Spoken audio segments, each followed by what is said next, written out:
और 45 पर मुझे बोलने का अवसर दिया, उसके लिए धन्यवाद। सभापति महोदय, आज माननीय सदस्यों ने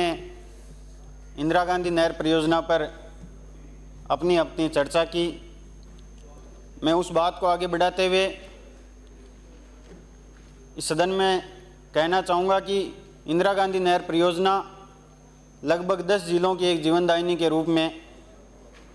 हम सब लोगों के लिए एक जीवनदायिनी है, जिसमें गंगानगर, हनुमानगढ़, बीकानेर, चूरू, झुंझुनू, सीकर, अनूपगढ़, नागौर, डीडवाना, जोधपुर, बालोतरा, बाड़मेर, जैसलमेर। सभापति महोदय, आज आज़ादी के 75 वर्ष बाद भी इस सदन में हम सब लोग एक आम आदमी को पीने के लिए मीठा पानी कैसे मिल सकता है, इस बात पे चर्चा कर रहे हैं, जो हम सब लोगों के लिए एक दुर्भाग्य है। क्योंकि बिजली और पानी प्रत्येक व्यक्ति का अधिकार है, ये कोई लग्जरी व्यवस्था नहीं है जो आज हम सब लोग इस सदन में बैठ के इस बात पे चर्चा कर रहे हैं। हमारे पूर्वजों ने बड़ी उम्मीद के साथ, बड़ी उमंग से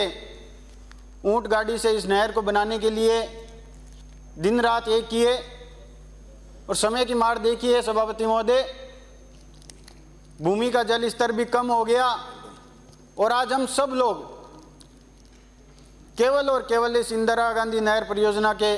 भरोसे हमारा जीवन निर्भर है। लेकिन हम एक दूसरे के साथ तंज कसकर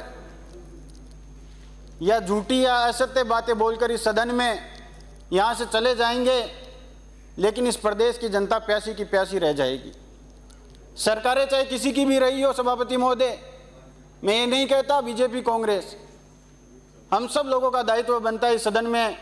जनता ने हम लोगों को चुनकर भेजा है, तो कम से कम हम हमारी आपस की लड़ाई को मिटाकर इस प्रदेश की जनता को हम मीठा पानी कैसे पहुंचा सकते हैं, इस बात पे एक सार्थक चर्चा होनी चाहिए। क्योंकि पिछली बार जब हम सब लोग इस सदन में पहली बार आए तो विपक्ष में माननीय नेता प्रतिपक्ष हमेशा इस बात की दुहाई दिया करते थे कि केंद्र में हमारी सरकार है, हम बड़ा दिल रखेंगे, आप लोग हमारे साथ चलो। जल शक्ति मंत्री यहाँ के आपके राजस्थान के हैं, हम भी आपकी पैरवी करेंगे, प्रदेश की जनता की पैरवी करेंगे और प्रदेश की जनता को मीठा पानी पिलाया जाएगा। लेकिन आज जब ये सदन सुबह शुरू होता है 11 बजे और कार्यवाही जब तक चलती है तब तक सत्ता पक्ष का कोई भी व्यक्ति खड़ा होता है, वो ये कहता है कि प्रदेश में डबल इंजन की सरकार है। तो मैं माननीय सभापति महोदय आपके माध्यम से कहना चाहूँगा, डबल इंजन की जो सरकार है, इसमें क्या ईंधन की कमी आ गई जो आज प्रदेश की जनता को पानी नहीं पिला सकते आप लोग। आज मेरे नागौर की बात करूं मैं सभापति महोदय, समय समय पर इस इंदिरा गांधी नहर के परियोजना पर लगभग 4099 करोड़ रुपए खर्च हुए, जिसमें प्रथम फेज में 761 करोड़ रुपए हुए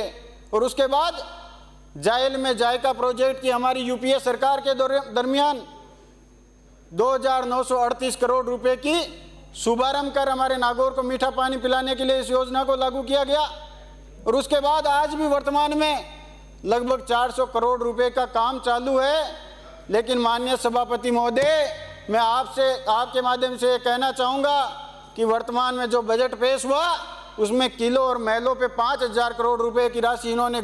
स्वीकृत की, लेकिन इस प्रदेश की जनता को मीठा पानी पिलाने के लिए 1 रुपये की घोषणा नहीं हुई। माननीय मंत्री जी, मैं आपका ध्यान आकर्षण करना चाहूँगा कि पंजाब में जो हमारा पंजाब प्रदूषण नियंत्रण बोर्ड है, पंजाब की नहरों के 23 सैंपल लिए गए सभापति महोदय, उसमें से 17 सैंपल फेल हो गए और इसमें लिखा हुआ है कि ये पानी न नहाने का है न पीने योग्य है और राजस्थान के लोग इसी पानी पर निर्भर करते हैं। माननीय सभापति महोदय, हम सब लोगों को इस बात पर चर्चा करनी चाहिए कि जालंधर, कपूरथला और वहाँ के आसपास की लगभग 2500 फैक्ट्रियों से गंदा जो पानी आता है फैक्ट्रियों का, चाहे चमड़े का व्यापार हो, चाहे कपड़े की फैक्ट्रियां हो, वो पानी उस नहर में मिल जाता है और हम सब लोगों को मजबूरन उस पानी को पीना पड़ता है। और उसके दुष्परिणाम आज हमारे बीकानेर में पंजाब से कैंसर की ट्रेन आती है। अगर बीकानेर जाकर वो आप स्थिति देखोगे तो हम सब लोगों को शर्म आएगी कि हम राजस्थान की इस विधानसभा में बैठकर क्या कर रहे हैं। माननीय सभापति महोदय, आज नागौर में हमारे लिए 200 क्यूसेक वाटर आरक्षित है, लेकिन हम सब लोगों को स्वीकृत कितना किया गया? 123 क्यूसेक। और आज वर्तमान में मिल कितना रहा हम लोगों को? मात्र 100 क्यूसेक।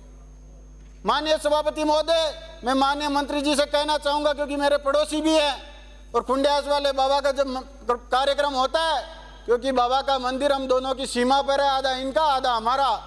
तो मैं आपसे ये कहना चाहूंगा कि आप भागीरथी प्रयास करो। हम माँ बाबा के आपको बुलाकर आपका सम्मान करेंगे। और हमारे डीडवाना वाले माननीय सदस्य भी इस बात के लिए चर्चा कर रहे थे कि आज हम सब लोगों को इस गंभीर विषय पर चर्चा करनी चाहिए कि आज जैसे प्रोफेसर की बात करूं, ग्रामीण क्षेत्र में 22.4 MLD की जरूरत है,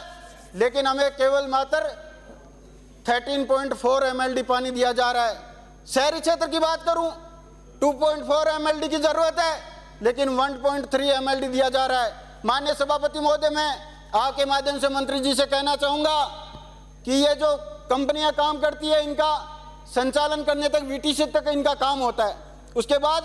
VWSC जो एक समिति पंचायत के अंतर्गत हम लोगों को उसको दिया जाता है, और वो पंचायत वाले इस बात के लिए पल्ला झाड़ लेते हैं कि हमारे पास संसाधन नहीं है। मैं माननीय मंत्री जी से कहना चाहूंगा कि उसकी संचालन प्रक्रिया पूरी PhD विभाग को दी जाए, ताकि एक आम व्यक्ति को पानी मिल सके। इस जल जीवन मिशन योजना की जो स्कीम है, उसका डिजाइन 55 LPCD के मार्फत इसको डिजाइन किया गया, लेकिन आज ग्रामीण परिवेश में जाकर आप लोग देखोगे तो केवल मात्र 35 LPCD तक पानी पहुंच पा रहा है। माननीय सभापति महोदय, मैं आज आप सब लोगों के माध्यम से ये कहना चाहूंगा कि नहरबंदी के नाम पर 45 दिन इस काम को रोक दिया जाता है, और विभाग द्वारा ये कहा जाता है कि हमारे पास 45 दिन का स्टोर करने योग्य डैम बने हुए हैं। लेकिन पूरे प्रदेश की ये भयावह स्थिति है कि जब गर्मियों में पानी की सबसे ज्यादा खपत होती है, उस समय हम लोगों को बोलिए आप डॉक्टर साहब। सभापति